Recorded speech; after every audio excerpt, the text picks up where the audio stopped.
I'm Killian Bonner, this is Full Rotation Fitness, and welcome to the FRF Athlete Podcast, where I bring on some of the top field athletes out there. We discuss lifestyle, mindset, and what it really takes to reach pinnacle fitness and perform at the highest level possible in their chosen sport.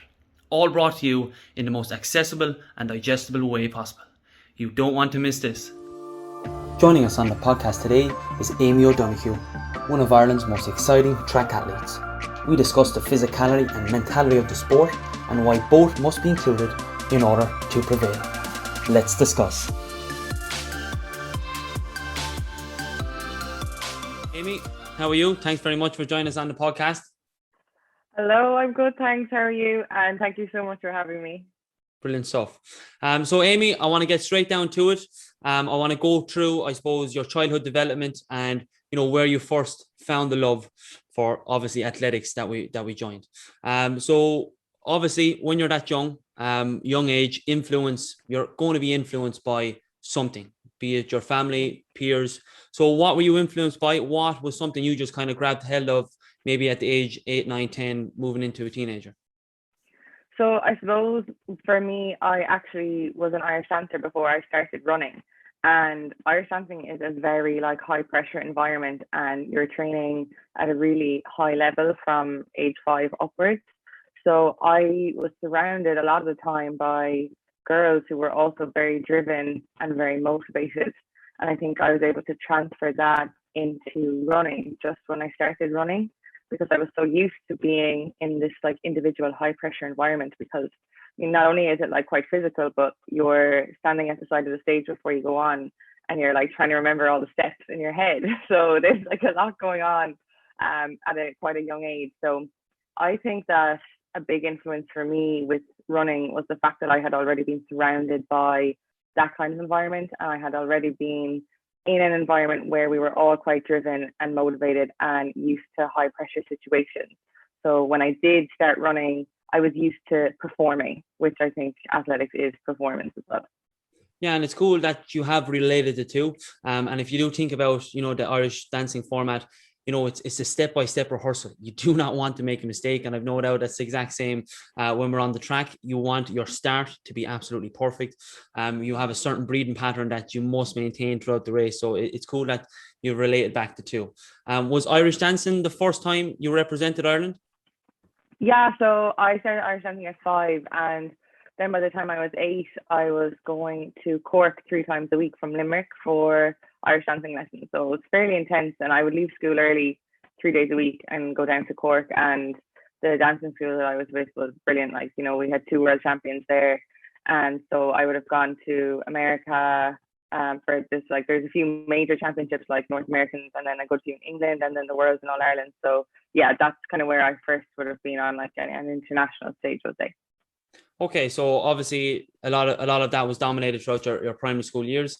When we jumped into secondary school, I believe you were just a straight beginner to the world of athletics. But I believe we got a mile win under our belt as a first year. Yeah, so I did the first year mile in school and I won that. But before that, I went to the North Munsters in first year, and my PE teacher was like, "You're fit, you do Irish dancing, we'll throw you into the 800." So I was only there to get a day off school, so I didn't care, throw me into anything. And I ended up on the start line, just completely oblivious to what was going on. A lot of the girls there would have run for, proper clubs and had been in proper regals, and I was in a basketball t-shirt, GA shorts and Nike CNs, and I hadn't a clue. Didn't even know how many last 800 meters was. And then I won, and I felt great, and then I was like, okay, I think I might have a knack for this. And I joined a club then straight after that. Okay, yeah. So clearly, it became second nature to you, and I think you obviously love that competitive edge. When you're side by side with competitors. So when we're approaching the last year of school, we left zero and, we started at zero and we left a hero. I believe you won the All Ireland Championship, was it? In 800 and the 1500 meter? Yeah, so for schools athletics, I would have won the 800 and 1500 in the 3 age groups, the junior, intermediate and senior. And so I was absolutely delighted with that, because schools is it's two different age groups mixed together, whereas clubs is just one age. Whereas in schools, you're actually against people, I think it's like July, the year above you, and then a bit the year under you as well. So it is a lot more competitive. So yeah, I would have won that in 6th year. And then I had double silver in 6th year. I was injured in 6th year. But yeah, I thought the schools were like, it's a massive development competition because you're against people that you wouldn't normally be against. And it's just like, it's always a really nice packed day. And a lot of the coaches actually come over from America to scout people and to watch the competition. So it's definitely a day that you want to like turn it on and you want to be performing your best. So yeah, I won the double in the 800 and 1500 in school. Okay, so was a scholarship that was something that you, I suppose, had your eyes on? Maybe parents and outside influence would have said, look, this could be a fantastic opportunity if you were scouted. Was that ever a goal or was that ever objective? Yeah, I think I was probably like maybe 16 and I realized, okay, the potential of a scholarship is definitely there because I'd been quite successful as an underage runner. So I just thought that like the opportunity over there is incredible. Like Ireland is great, but if you want to push on, the standard of running over in America is just phenomenal. Like, I mean, even their Olympic trials were on there recently and I was like, oh my God, like it's just incredible. And just the facilities over there and the fact that when you're in a college in America, it's a lot more like a professional setup. So it would definitely give you a taster of what it would be like to be a professional athlete. And it's very like, you might be training by yourself in Ireland, whereas if you're in a college in America, there's 20 other girls to train with in your discipline. So yeah, it definitely was always on my mind, and I had my mind set, I'd say, by the time I was 16 that I wanted to go to America. Okay, and definitely, you know, even what you've said, you know, you can find outside competition just that bit more fiery. And if you relate it back to, I believe we tried the European, was it cross country? Usually in Ireland, you know, we start off fast. There could be a taper back, but there's just no taper at all in the Europeans. Yeah, so I was 16 at my first one, and I was junior, so it was under 20. So you have 4 years at that age group, and I was in my first year. So it was a big deal to make it even at that age. But when I got there, I was so shocked. Like, as you said, like in Ireland, the start of the cross country is manic, right? Everyone sprints to try and get a good place, and then it levels out and it goes into like a comfortable pace. So I naturally thought that it was going to be like that at the Europeans, but the only difference was that once you start that sprint, it doesn't level out. And it's just like basically a sprint. Like I couldn't get over the difference. Like, but I suppose it was just a new level, and definitely opened up my eyes to the fact that like, wow, like, you know, you have to be like these kind of competitions is what pushes you on, like, and takes you to the next level. Yeah, like there's nothing better than an eye opener to see, you know, if I was breathing a lot heavier than some of the girls that I was racing, you know, you can always bring that back to the training ground. So just gone, last year, August 2020, we have one hell of an achievement. But just before we get there, the 3 years prior to that, it was almost like you were building towards that day. Like, I believe, was it a bronze, a silver and a silver? Did it go in that format? I was second, and third. Yeah, second, and third okay. For 3 years coming up to it. So yeah, did it? Sorry, Amy, go ahead.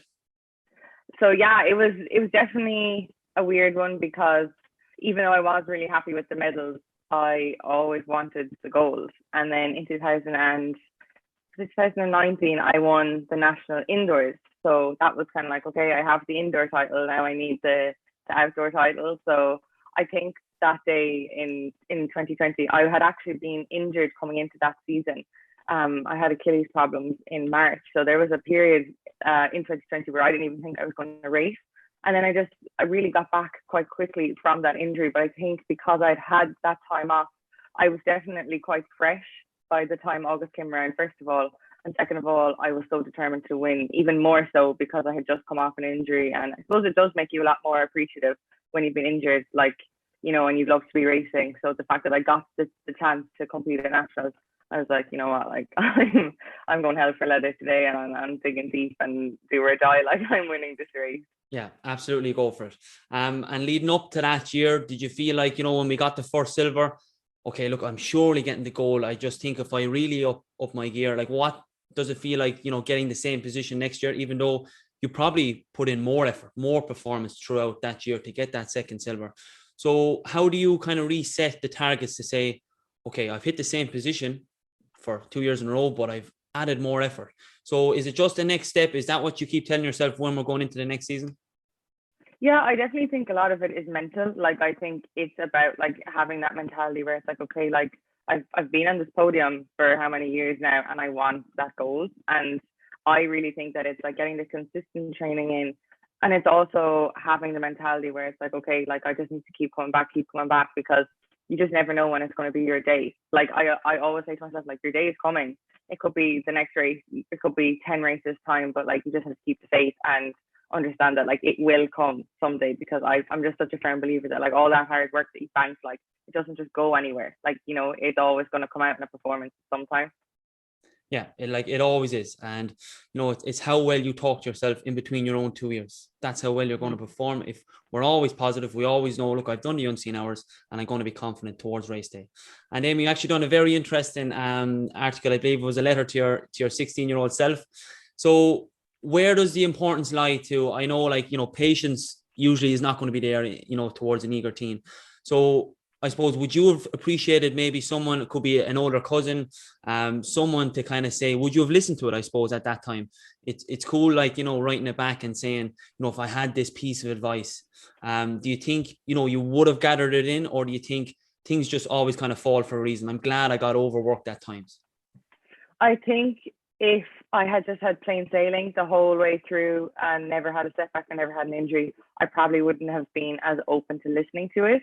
But the fact that after I turned 16, there was a lot of injury problems, it's when that starts to happen, you do become a lot more open to it, because you don't care. Like when everything is plain sailing, it doesn't matter. Like you don't care. But then once the injuries start to happen and the self-doubt starts to creep in, I think that's when it's really nice to sit down with someone older and who has been through it and been like, okay, you know what, like it's going to be rough, it's going to be bumpy, but you will come out the other side. So yeah, I definitely think that I probably wouldn't have been as open to it if I hadn't had all the injury problems for a few years. But the fact that I did, I think I was a lot more open to hearing people who had overcome the same kind of similar situations. Yeah, absolutely.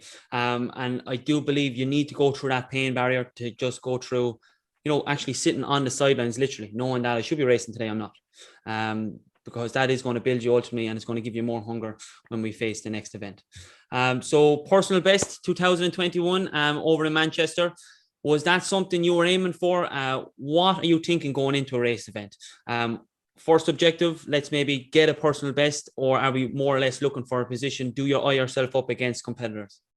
Yeah, so that race was like a mad one because I had COVID, like just I'd say 6 to 8 weeks before that. So I was in the shape of my life before that, and I got COVID on the training camp. Unfortunately, it was like disastrous, and I wasn't like too sick from it or anything. I had fatigue, but it was just when it came, it was just like really unfortunate that it came at that time. So there was definitely quite a rush to get back into shape because I had this race. I wanted to make the European Indoor Championships, but I had, of course, had disruption in my training, but I still knew I was in really good shape. And even that race that I was in Manchester, like one of those girls is going to the Olympics this year on the GB team. Like it was a fantastic race to get in.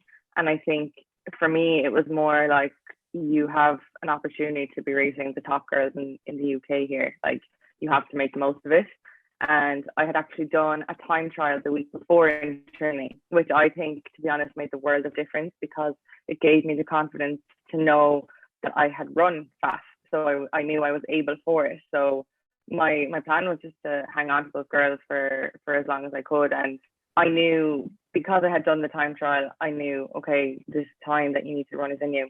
And it was funny because so the time I ran was just, it was less than a second outside the qualifying time for the Europeans.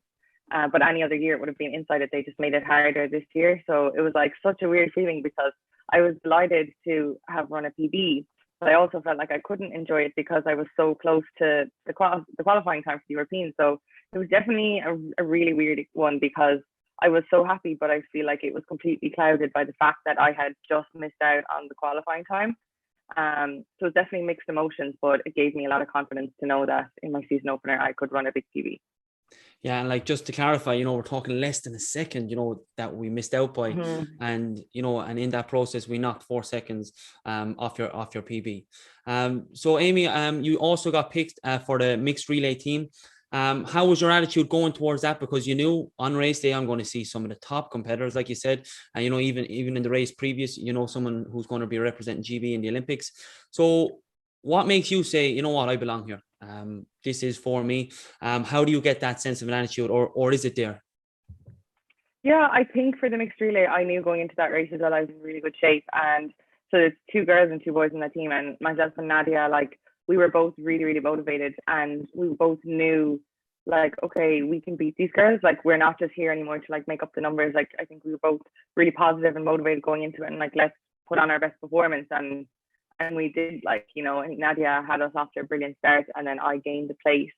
And I do think that there's definitely potential for a medal in that event for Ireland as we build, because Ireland's getting stronger and stronger. But I definitely was quite confident, like probably the most confident I've ever been in a championship. And even for that race, it was quite spread out by the time I was on the 3rd leg, and it's over 1,500 meters, so it's quite spread out by the time you get to the 3rd leg. And for me, I was really only against one girl. I was against the Portuguese girl because there were such gaps. But like, I held on to her, and like, obviously there's points in that race where I was like, oh my God, this is so hard. But I just stuck to her and then passed her at the end. So I feel like maybe when I was younger, I would have panicked and been like, maybe fell off the pace a bit. But I stuck to it, and like, I just kept like telling myself like, no, like, just let's get around this next corner. Let's get around this next corner. And I think in the Europeans, every time I saw like an Irish spectator like screaming, it was a great boost as well. And I was like, oh my God, like, I have to do it now. Like, but that was actually a really, really good experience. I really enjoyed that. And another thing that happened at that was I always drink coffee. Well, back then I did, actually stopped after that race. So I always drink coffee before the race. But that was in Portugal, and the athletes were kind of barred off from the crowd and where you could buy coffee. So I got to the competition, no coffee, no nothing. I was ringing my mom because my parents were over, and I was like crying. I was like, Mom, I can't get anything. Like, I was freaking out. And in the end, like, I couldn't drink coffee, and like, I was so like superstitious before it, and I was like, oh my God, I'm crying. Like, I'm not gonna be able to run that. Like, so stressed. And then one of the girls had like, the caffeine chewing gum, so it was grand. But like, I ended up running really well. So like, there was another lesson in that competition as well, like, just to not panic if you forget something or you can't get coffee. I think that was a huge lesson for me as well at that race, where I was like, great, that was so dramatic. Don't panic if there's no coffee. Don't panic. So have we completely eliminated the coffee now on event day, Amy? Yeah, so I just have the caffeine chewing gum now. It's much better. Okay. A lot less there could be a lot of people changing now after this podcast today. Yeah. So obviously approaching all of these events and looking back on your past years, Amy, did you feel there was some sort of a gap on the mental side of the sport? Obviously you have begun working with a sports psychologist. What year did that begin? That was 2018, 2019-ish. So yeah, basically I think what happened with me was, when I was young and when it was all plain sailing, I didn't have any confidence or self-doubt, or any confidence issues or self-doubt, because I didn't need to. I never had setbacks. Yeah, I had crappy races, but like, that's inevitable. And then once the injury started creeping in, it was a big shock to the system. But I really struggled to get back to where I was race-wise. And then girls who wouldn't have been previously beating me were, and then it's quite frustrating, especially at that age, like 17, 18, 19. And I think it wasn't until I got older and I just kind of became really self-aware that I was like, hang on a minute, like, I'm holding myself back in these races. I'm talking negatively to myself, and I'm the reason that I can't push on, is because I'm kind of afraid, or like, I'm doubting myself. And so I think it was like 2016 that I became aware of this and started reading all the sports psychology books. And then it wasn't until 2018 that I really started to implement what I was reading into my life. Because I think we can definitely like read all these books and be like, oh yeah, like, I need to do this. And then we actually forget to do it, right? Like, we don't actually sit down and plan out like what you need to do. You just read it and kind of absorb the information. So it was 2018 then that I really started to just kind of understand that, like, okay, like this is a lot of work, and if you want to push on in the sport and you want to like develop mentally, that you do actually have to practice what you're reading. And the sports psychologist like that I was going to, Liam Morgan, like he basically said to me, the easiest hard work is physical. And I was like, that's so true, you know, like it's so easy to go out and train every day. However, it's not that easy to actually sit down and train your mind. And I think in sports, you do have to, and it's quite overlooked sometimes. I think that like it's just like another muscle that you have to train. And in a high pressure situation, if you're not used to that, you're gonna fall off the pace, you know, or you're just not gonna perform. Because what was happening with me was in training, I was able to do it, you know, I was able to perform. And then in racing, I was kind of holding back, and it was because I just wasn't used to the pressure, and I wasn't as relaxed as I would have been in training. So yeah, it's tough. Like I definitely think it's tough, but it's an ongoing process, and it's something that you have to do like every single day, I think. Yeah, like, and I especially love that sentence that you quoted, you know, physical work is going to be the easier aspect, because at the end of the day, we will always love being active. And, you know, sometimes I'm even guilty of it as well, you know, being a professional note taker rather than a professional action taker. If I'm consuming content and I feel it can benefit me, it has to be applied. There's only so much you can keep taking away, writing down, but it does have to be, you know, be put into action. So did you see a huge difference? It's not going to happen overnight. Like you said, it does have to be reiterated every single day. So was there a certain race where you're like, okay, this is actually where the power of the mind comes in? I just talked to myself a little bit different on, you know, today's race day. And I did see, I suppose, maybe the nerves are zapped or something like that. I think it was definitely a process. So I think 2017, I had a good few good races, but I wasn't running PBs. But like I would have won and like taken some races out or changed up my tactics sometimes. I'd be like, oh, like I did that, you know, might have doubted myself previously in the past, but now I'm doing that. And then it was more like 2018, and it's like fake it till you make it. So I was rocking up, like even if I wasn't the best in the field, like mentally, I was like, I'm the best, you know, I have all the work done, I have all the training done, I'm the best. And it really was a case of like faking it till you're making it. So I think my indoor season 2018, I started to run PBs. So it was quite a slow progress, but it was definitely 2018. Like my indoor season went quite well, and then I went away in a training camp, and then I started my outdoor season with a PB, and it was all the small wins were adding up and adding up and adding up. So I don't think that there was one significant race, but I think as time went on and I was like looking back through my performances, and I was like, okay, like there's significant improvements here now because I started to believe in myself again. But I think it is a very long, tedious process, and it doesn't end. You know, that's one thing I've learned about, like when you get interested in like working on your mind and in self-development and that kind of stuff, it does not end. Like it's a journey, and there's always something new you find or be like, oh, you know, maybe I could do it this way or maybe I could do it that way. But it's definitely gradual. And I think like the problem is that a lot of people think they look at someone and they're like, oh, they always thought like that. You know, they always thought like that, or they always just had this like positive attitude. And like, that's absolutely not the case. Like it's not, it's actually something that you have to learn and you have to work on, you know? Yeah, like, you know, from the outside looking in, you know, even your I suppose your social media account, Sam, you're always wearing a smile, and you can always say, well, I think she's just like that. Like, you know, you're saying it yourself, you know, I've worked to get there. I'm only smiling because how I talk to myself. No one has said something to me that I'm smiling. It's because I have belief in myself. And like you said, fake it till you make it. Keep saying that you're putting in the work. Now, of course, we do have to put in the work also. We can't just talk the talk. We certainly have to put in those solid amount of hours, and we're always going to get training days that we mightn't want to train, but we just go for it. Something I actually read in one of your articles as well, Amy, like when I suppose I don't want to train, I have the chance to actually train. And, you know, having that attitude is just so important. So I suppose with your experience, Amy, do you feel that you could potentially bring it into underage development?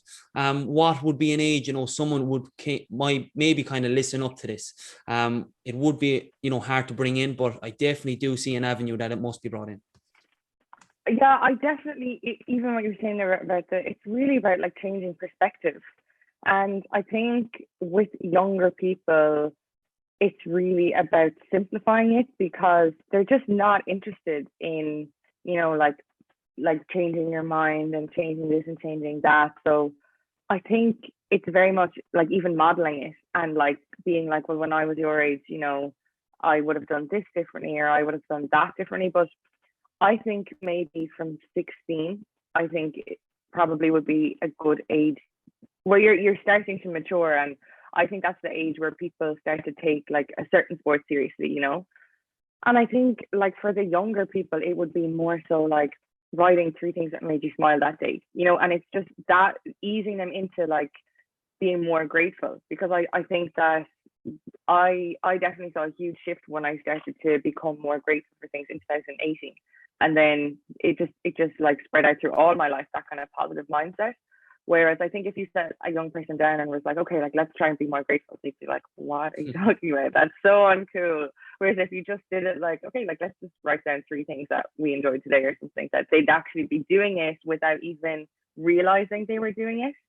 And I think that's kind of the way you have to do it with younger people, is like implement it like subtly, where they don't even realize like that their perspective on things would be changing. Yeah, and make it cool, definitely. Exactly. Something that you can add in, to make it second nature. Absolutely. Yeah. So going forward, Amy, what are the main attributes? What are the main targets we have our eyes set on? Obviously, it was a tough year last year, especially, having that urge to have to completely halt your training, not being able to utilize the gym. What are, I suppose, your targets heading into the next year or following year? Have you anything set? So I suppose I actually had to like change it up a bit this year, because at the start of this season, I was definitely in like the shape of my life, and I started to pick up a few niggles. So it's been definitely quite a frustrating year for me so far. I'm getting back racing soon though, which is great, but I definitely struggled in May and June, because I just kept picking up these little injuries that were like preventing me from training properly. Like I didn't, not from like stopping running, which is even worse because you're just not able to get quality work in. So even like that's where I had to start implementing stuff, because I was panic central. So I think for me, for this season now, it's just about, I still want to run PBs. And I just want to get to the end of the season healthy and managing those little niggles as best I can. Definitely a big aim for the end of the year for me is the European cross country again, the mixed relay.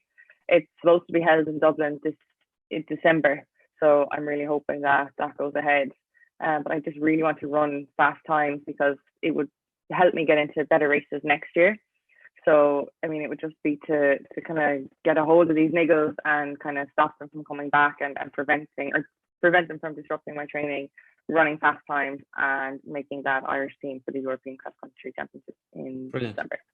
So yeah, it is so hard to, have those niggles, because sometimes it does show that I've actually, pushed my body to a certain limit now. It might only take 7 days for you to pull back off, but those 7 days, they really are tough to not be at that same volume that you have been training throughout the year. So I suppose with this build up of your career, and something I'm very interested in, like, I'd always relate it back to maybe the sport I play, which would be hurling. I'd maybe get to run beside someone for only 10-20 meters, and that could be racing a ball. I'm very interested to see what it's like to actually run with someone for 4+ minutes, to be beside him, to be neck and neck. Is there such an adrenaline rush? Is it maybe for 1 minute we're not thinking about it, minute 2 it's like we're still together, like who's going to pull out? Yeah, so I suppose I'll give you like a run through of a typical 1500-meter race.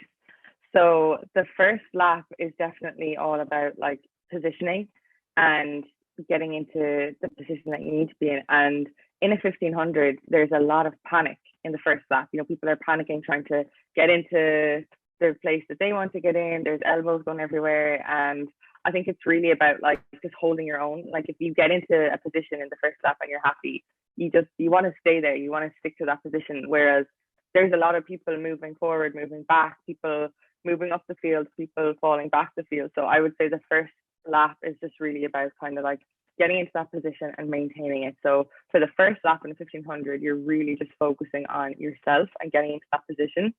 And then the second lap, I think, is about holding it and like holding the pace. So I really like to just kind of think about the person in front of me, and I'm like, okay, just no gaps, because I think it's quite easy in a 1500 to switch off for a minute or two, right? Like not even a minute or two, like maybe 100 meters or so. But the thing is, like, you switch off for that 100 meters, there could be 10 girls after passing you, and you could have lost like 10 seconds. So it's very much a mental game as well, you know, about like staying on. So the second lap, I think, is just about like maintaining the position that you have in the first lap, but it's also about holding your own. You know, there's a lot of chopping and changing again. And then I think the third lap is definitely the most significant. So it's 3 3/4 laps in the 1500. And I think the third lap is definitely the most significant because that's the part where you get tired. That's the part where like the pain starts to creep in and it really starts to, it's a long wind up home and you still have a good bit left, but you're getting tired. And I think that's the pivotal point in the race where you need to talk to yourself positively and where you need to, instead of being like, oh, I can't do this, that's where you need to like switch that and be like, oh, I can though. I can do this and I am going to do it. So the third lap, there's a lot of changing and there's a lot of moves being made. And I think that's where mentally you can either panic or you can just stay kind of cool, calm and collected. And then the last 300 meters is just you're in it for yourself. Like you're not really thinking about anyone. You're just thinking about getting to that finish line. Like I remember in the nationals when I won it in 2020, there was a point in the race where it was a kind of a lap to go and I was actually boxed in. So I was in a really bad position where I was on the inside kind of, but there was nowhere, we were all bunched, so there was nowhere for me to get out. And I think in previous years, I would have panicked massively and tried to maneuver and kind of pushed and maneuvered my way. But I was like, it's fine. I just knew it's going to work out. And then it's like, as the moves were being made, I was able to, because people were falling back, I was able to get out. But there's a lot of, whereas maybe someone else might have panicked, but because I was just used to it and I knew what to do, I didn't panic. And I was just able to kind of hold my own. So I think a lot of the running beside people is mental, and it's just being able to not kind of blow up under the pressure and just saying, okay, like just stay here, a gap will open and it's okay. Like, okay, and I think if I was to ask you this question, Amy, before you actually done the race, I think you describe it the exact same way. Were you visualizing that win? Because obviously it was so special. Do you actually sit down, go through the entire event? Obviously, you're just trying to analyze, 4+ minutes in that event. Does that overwhelm you at times at all, or do you have a good grasp on what needs to be done and you're okay thinking about it? Yeah, I think what I definitely find the hardest to visualize is the pain. And I think that's where we all struggle in athletics, is there is a point in the race where it's really going to start hurting. And I think it's, if you can switch your mind to like, okay, like I just need to really like lean into this pain and go with it because I'm used to it. I've been through it 1,000 times. And I think that with visualizing, that's definitely the hardest thing to visualize, because you do have to visualize it because you have to prepare for it, I think. And it's actually funny because sometimes you have races where everything just clicks and like you're in like a flow state almost. And that national seniors was 100%. Like I was just like, wow, like thank God it actually happened on the day that it was supposed to. So I just felt absolutely fantastic. Like I was gliding along on that day, but unfortunately it's not like that, like for the majority of races. So yeah, I think it like visualizing the part where the pain starts to creep in is definitely the part I'd find hardest, but you each have to do it. Like, you have to do it and you have to push through it. Yeah, I think the pain barrier is just always going to be on event day. But it's interesting that, for some reason you unlocked yours and you got into a state that, everything just went, well, I wouldn't say clean sailing, because of course you had to go through the pain barrier, but it just felt like it was there for you. Yeah. Amy, just with, I suppose, your own development, when we're not there, when we're not on the track, do you take time to journal? Do you write down affirmations? Are you clear on every day? Do you need that kind of a structure in your life? Yeah, definitely. And I actually find it helps so much. And it's not like when I was getting all those niggles in like May and June, of course, like, I felt like the world was against me. So I definitely took a back seat, or I wasn't as consistent with that kind of thing. But for July, one of my friends was actually doing a journaling challenge. So I was like, I'm doing that like 100%. So I've done it every day since the start of July. And I feel like when you actually start doing it more regularly, you want to do it. So now I find myself like just wanting to journal every morning. And like I have a morning routine where I like have a book, like a kind of journaling book that I read that has a little passage for every day. And I do my affirmations and I journal. And I do that every morning. And then at nighttime, I listen to, have you ever heard of Brezi's like Wake Up Wind Down? No. He does, it's so good. So basically every morning and every evening, he does like a 3 minute kind of, it's not like really always meditation, but just like a nice little phrase, kind of a few sentences to get you going for the day. And then the same thing in the evening. Like sometimes it could even be like a music piece or a meditation. And I really, really find those helpful as well. But I definitely think that like how you act in those first few minutes when you get up does set the tone for your day. Because like I find that if I'm in a rush and I look at my phone and then I'm like, oh my God, I have to do this, and I have to, do whatever, like it stresses you out, and then you're in a stressed state like for the whole day. Whereas if you just get up that little bit earlier, go through a routine in the morning, you're in a more positive kind of mental state, and it sets you up properly for the day. It really does, because when we wake up and we don't have, I suppose, our set objectives wrote down, we immediately think of everything we have to do today. Of course, that's going to overwhelm you. If we can just have one task on one line, we're only looking at that, get that done, and it's a sense of accomplishment then when we complete that. And I just actually remember, Brezzy is actually the guy, 2FM. No, he's the band. Actually forgot he has. He is in the Blizzard. Yeah, that's right. Yeah. Okay, well, look, one hell of a voice to listen to, certainly better than mine, so I'm sure it's a lot better. Amy, just with non-negotiables, I'm a big believer in this, having just something to abide by. And obviously when we have to focus for outside goal achievements and obviously keep focused on our desired love, that for you, of course, is the sport. So anything that I suppose you might give advice to never fall out of a pattern within 5-7 days, or even every day, something that you must do. And obviously you have touched on journaling as well. Yeah, I think really like I wouldn't say forcing yourself to do things, but sometimes it's like those small things, like, your exercises, your rehab, like don't fall out of that habit. Like if you're injured and you have exercises to do, don't skip past them, like do the small little things that you're supposed to do. Like if you have, and also like if you've made a promise to yourself to do something, like don't let up on it, because it's making those promises and doing those things is actually what leads you to becoming more confident, and leads you to being able to stand on the start line, or waking up every morning being like, I can do this today, like because I believe in myself, I have self-discipline, and I've kept my promise. And I think that's how you like really do improve as a person. Whereas like if you just let all those little small things go, you don't even have any faith in yourself. And if you've no faith in yourself, like how do you expect anyone else to have any faith in you, So I definitely think like non-negotiable for me is like backing us, staying true to it, or like if I want to do something, I actually follow through. I think that's a really good trait, and it also helps you progress a lot in all areas of life. Like, like if you have said like, okay, I'm going to journal, do it. Like, if you say, okay, you know what, I'm going to do yoga today, do it. Like that's definitely a non-negotiable for me, is just making sure that I actually follow through on the things that I know will help me to grow as a person and an athlete. Yeah, no, absolutely love that, Amy. Like it's almost like anything that you're saying, it's a promise to yourself, and by no way are you going to break that promise. And if we relate it back to, getting an injury, and the first session that we have with a physio, he's telling you, if we can do this now, maybe 3-4 times a week, we're hoping to get back for that 4, 5, 6 week mark. Immediately we're like, yeah, I'm going to do that now religiously because I want to be back so much. But maybe on week 3 or 4, we just don't do it as much because the promise was made 3-4 weeks ago and doesn't seem as powerful. So we just can't forget that going forward. Yeah. Amy, thank you so much for today. I think there was some fantastic takeaway points here. For me, I'm definitely giving up the coffee event day. I'm going on the chewing gum for definite. Amy, thanks so much, and look forward now to releasing this podcast. Thanks so much for having me. Thank you so much for listening to the podcast today. I hope you gained some valuable insight into the mind of the athlete.